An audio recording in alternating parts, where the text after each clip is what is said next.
j'essaye de donner un cadre lors des essais qui est assez rassurant.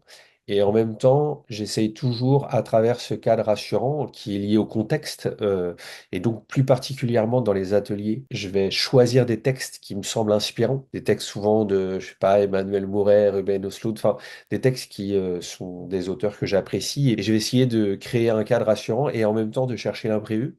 C'est toujours un peu à cet endroit-là que je me place, donc dans l'humeur, d'être à l'écoute, d'être rassurant, et en même temps de permettre cette espèce d'imprévu, de folie, et de voir un peu comment ensemble on peut aller chercher une façon de jouer qui va me paraître juste et originale, et qui est quelque chose de nouveau. Ce qui m'intéresse aussi, moi, c'est de toujours un petit peu aller un peu plus loin que, j'allais dire, le raisonnable. En tout cas, de chercher quelque chose qui me semble surprenant, captivant.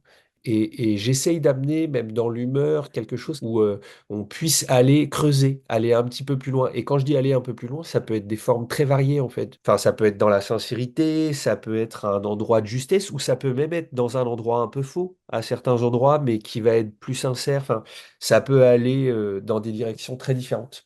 Pour eux, d'une part, ils vont voir de quelle façon je travaille, ils vont pouvoir s'inspirer de ça. Je vais leur donner des tips qui vont leur servir pour d'autres castings. Et puis aussi, peut-être cette exigence de toujours creuser. Bah, en fait, comme ils sont beaucoup à passer des castings, il n'y en a qu'un ou qu'une qui sera choisi à chaque fois. Donc, il faut aller chercher quelque chose d'autre. Il faut peut-être pas juste bien faire, il faut aller encore un petit peu au-dessus ou au-dessous, enfin, ailleurs.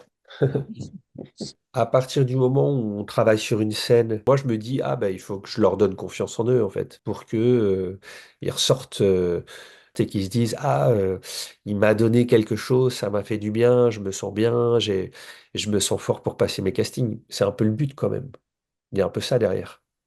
Pourquoi Médiane? En fait, c'est très simple. C'est tout simplement, j'ai rencontré des actrices et des acteurs qui m'ont inspiré, que pour certains et certaines, j'ai revu en essai et je me suis dit, bah, c'est un endroit qui me plaît. Je rencontre des comédiens et des comédiennes qui m'intéressent. Et aussi parce que je m'entends bien avec Emmanuel et toi, et qu'il y a quelque chose qui se passe bien et je me sens dans de bonnes conditions. Voilà, c'est très simple.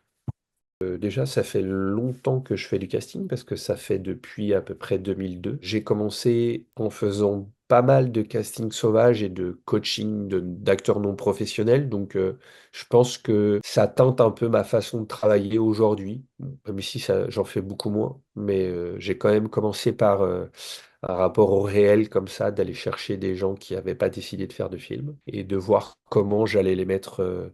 De nouveau, ça revient un peu peut-être, mais en confiance pour qu'ils arrivent à jouer.